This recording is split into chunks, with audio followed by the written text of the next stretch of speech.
recording. Camera. Record. Audio is audioing. I'm rolling. Alright, you rolling. There you go! Okay, we're all good? Can't make up words while And I'm not pulling ugly faces, bro.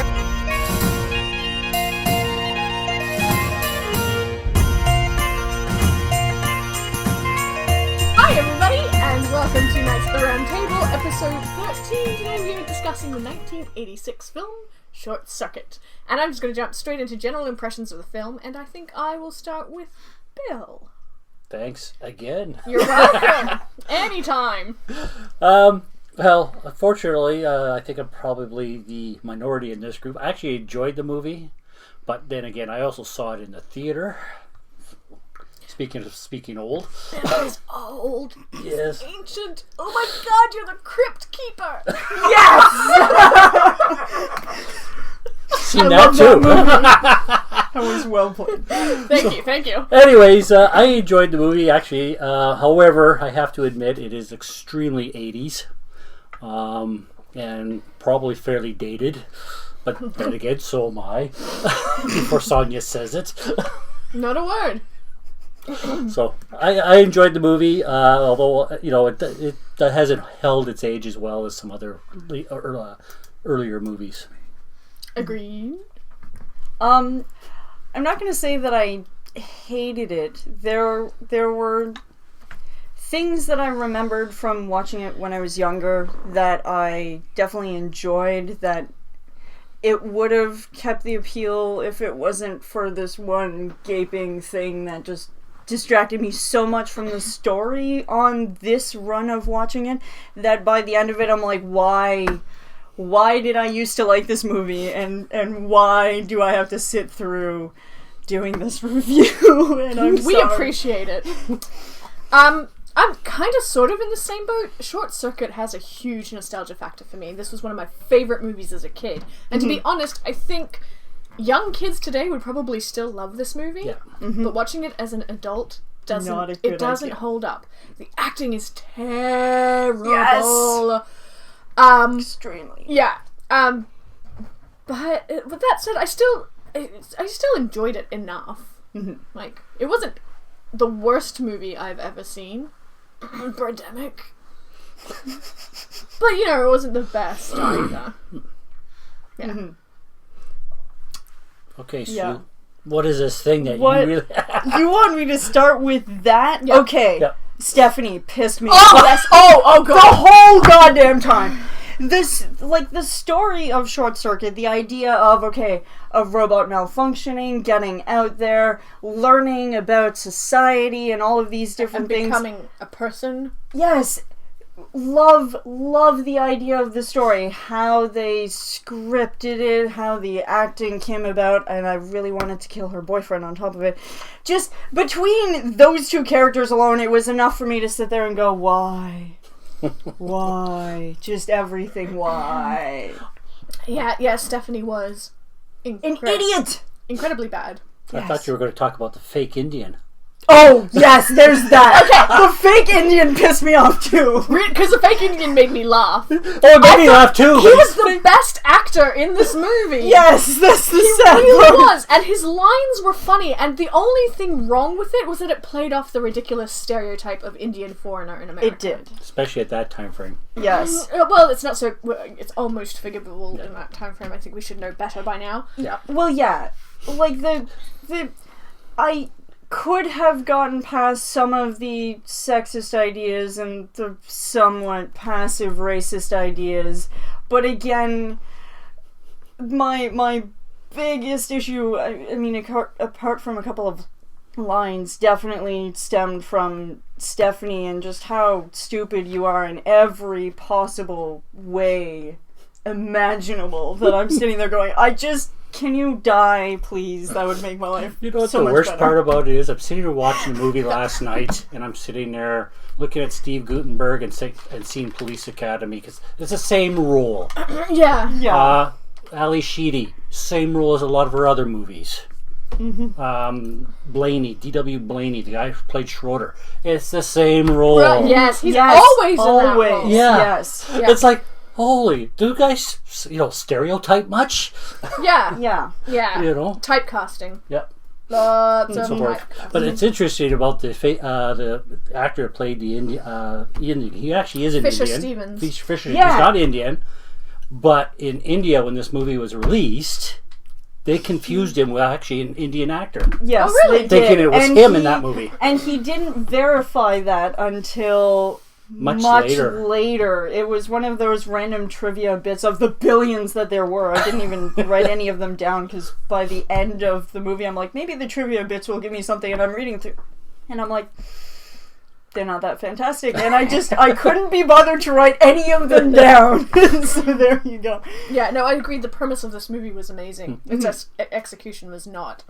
Yeah. Yeah. That said, as a character, I really liked number 5. 5 was amazing. I loved that he was touching the butterfly, trying to mimic, different, that was so cute. The trying to do nice things for Stephanie, like the breakfast. The breakfast was adorable. You're sitting there like you're so not very cultured or human, and it's a cute thought. But he's 4 days old. I know, right? And he goes through the encyclopedias like mad. You're thinking like Data as you're seeing him. Yeah. She's like, you've read every goddamn book in my house. I'm like, I like this guy. Yeah. As a character, he was very, very good. Yeah. Well voiced. But so the shape of his head, which you see most often, and every time they had a close-up of his eyes, I'm just like, Wally! Yes! I did the same thing! Actually, there's more resemblance in other areas of Wally as Yeah, well. the treads. The treads. The difference- arms. Yeah, the difference is, of course, is Wally's a box, and number 5 is basically a foldable beanpole. Yeah. Yeah. Sleep clearly machine.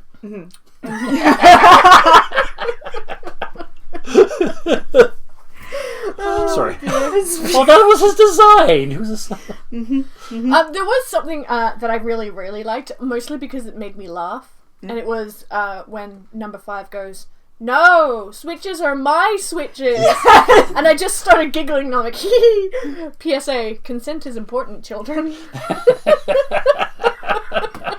There were so many juxtaposed lines that some of them were said by the Indian character where they just fail at the line that they're going after.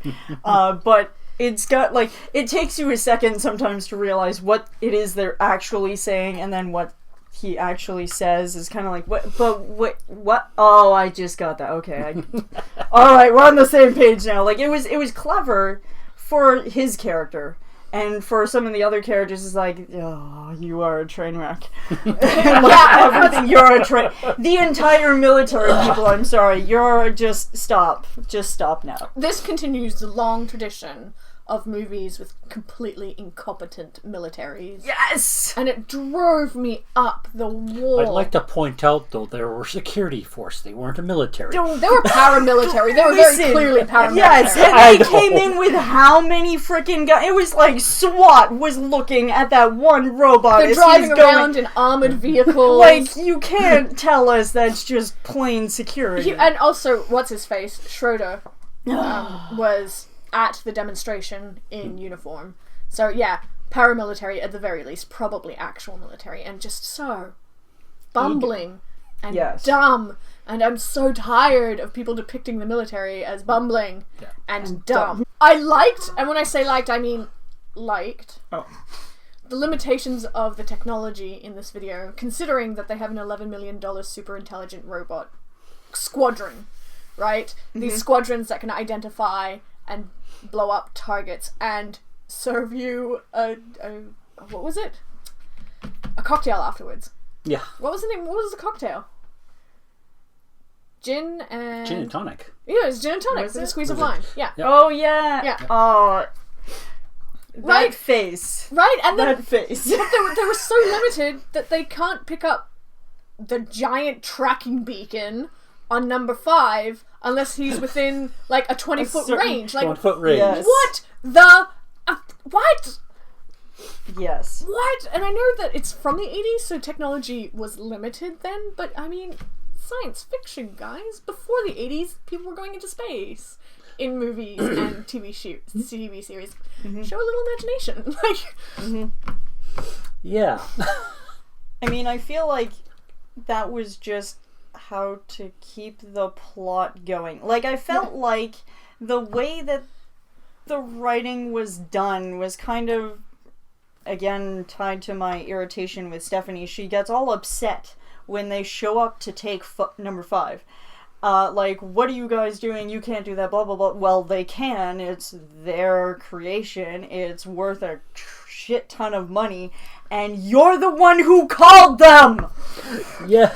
Yeah, that's before she knew number 5 was a person. Alive! But number 5 is alive. But even then, okay, if we're gonna... So she invites him into her home. When she thought he was an alien.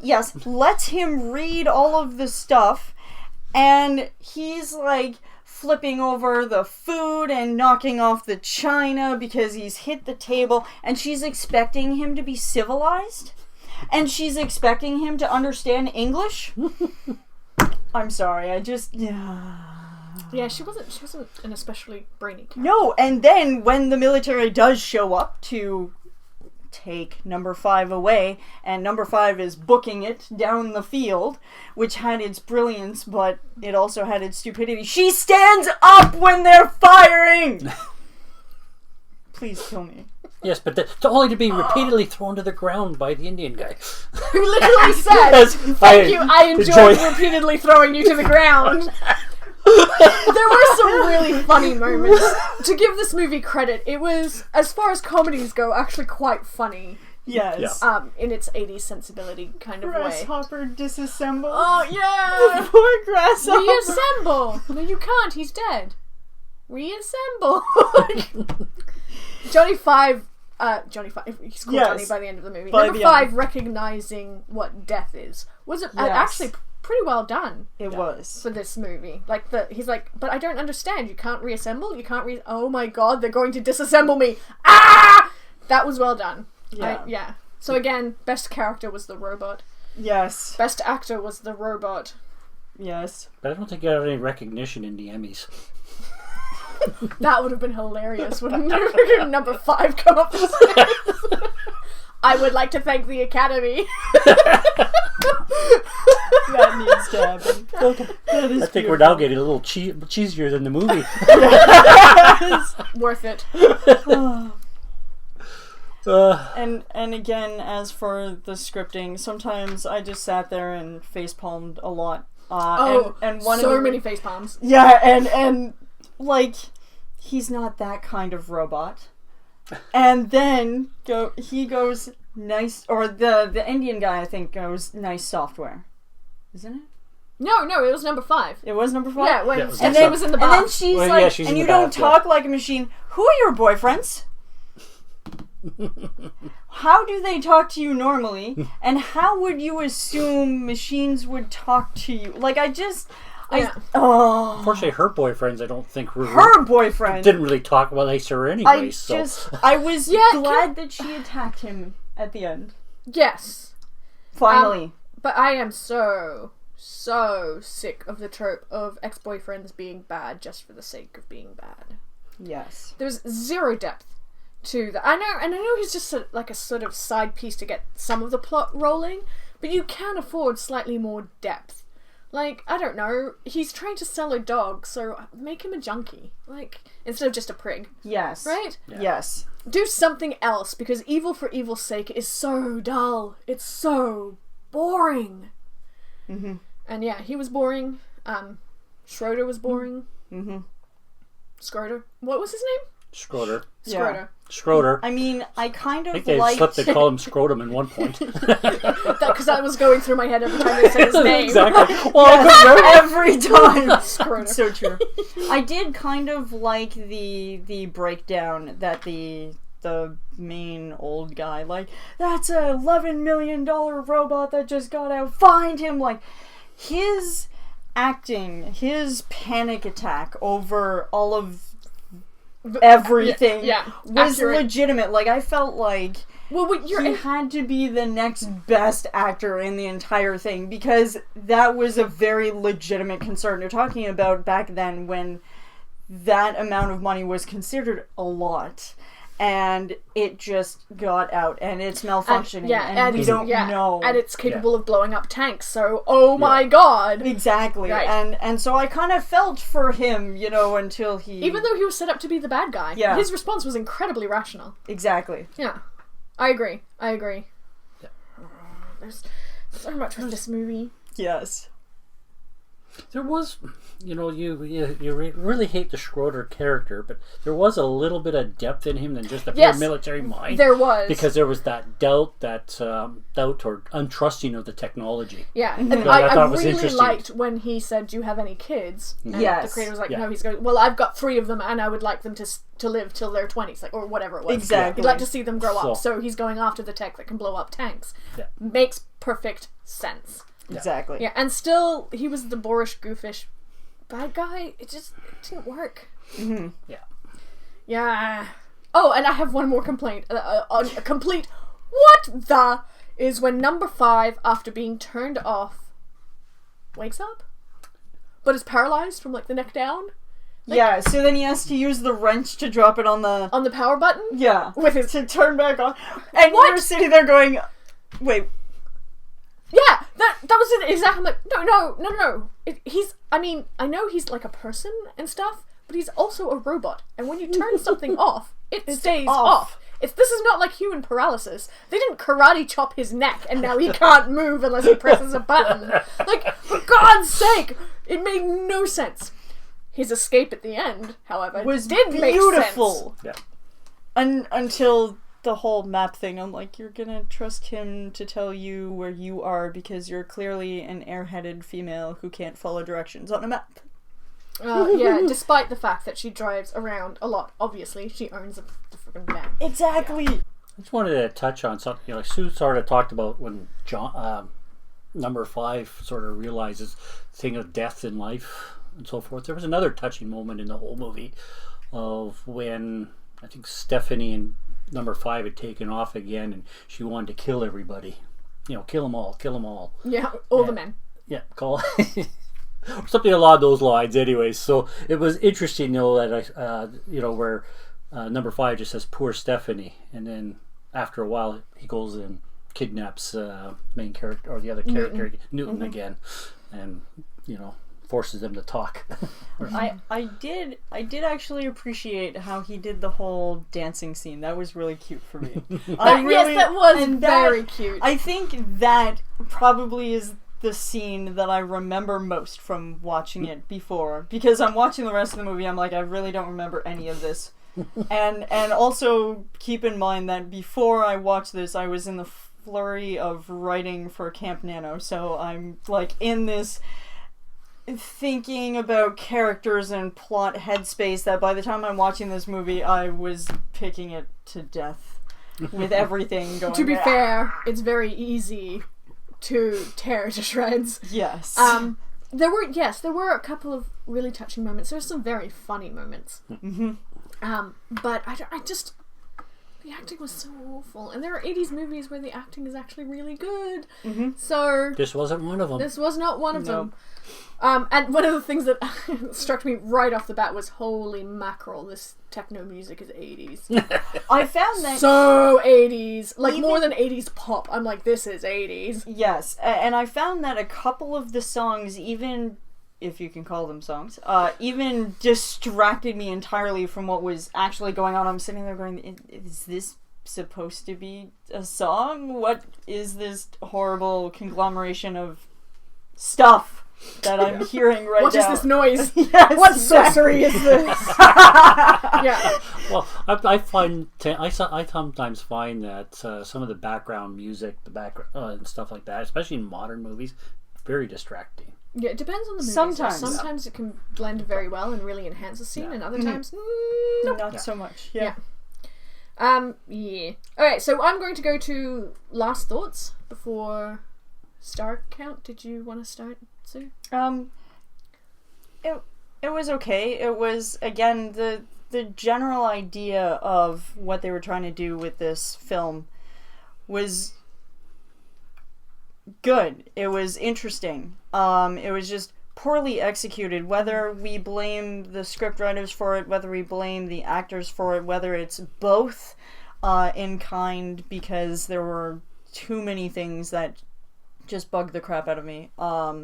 That by the time I got to the end of it, I just was like, Sunday is going to be interesting. Which is pretty much what I put on Facebook.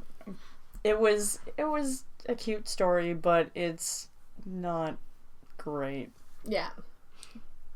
I enjoyed the movie, mainly from the nostalgia factor, but yes, it was fairly cheesy, as we discussed during our little breaks, and the lack of wine on the table, unfortunately. But yeah, Would you like some wine with this cheese?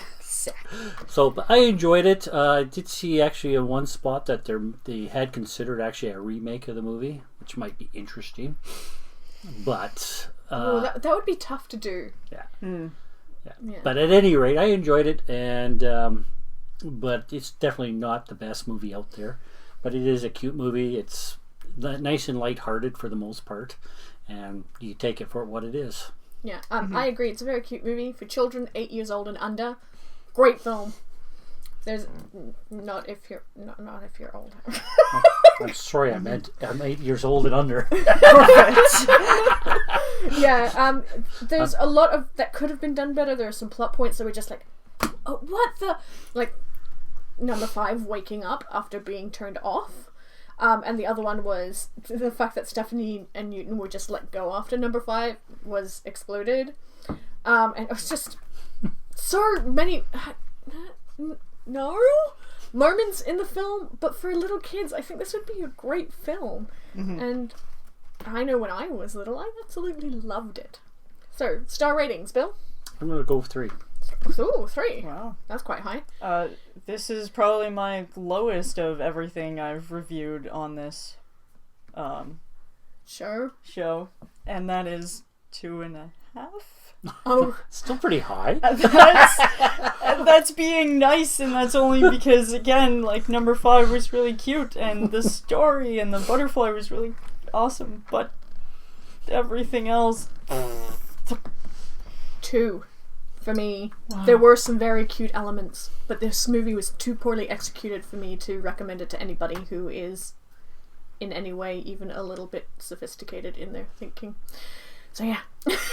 2. Alright, who wants to pick the next movie? Oh god. I don't want this! Pressure! Oh, Under pressure. It's a good song. Down on me. Evolution, 2001. I haven't seen this movie, so this should be interesting. Is that the... David Duchovny. That's it. I was trying to remember who it was. Thank you. So apparently it stars David Duchovny from the Peanut Gallery. And Peanut Gallery. Jones. Yes, Orlando Jones, yes. Oh, is it a comedy? It's a comedy. Oh, good. Yay! Yeah. Alright, so in a couple of weeks' time, we will be reviewing the 2001 film Evolution. If you have any thoughts about the 1986 film Short Circuit, do leave them down below. And don't forget to like and subscribe. Thanks very much, guys. Bye!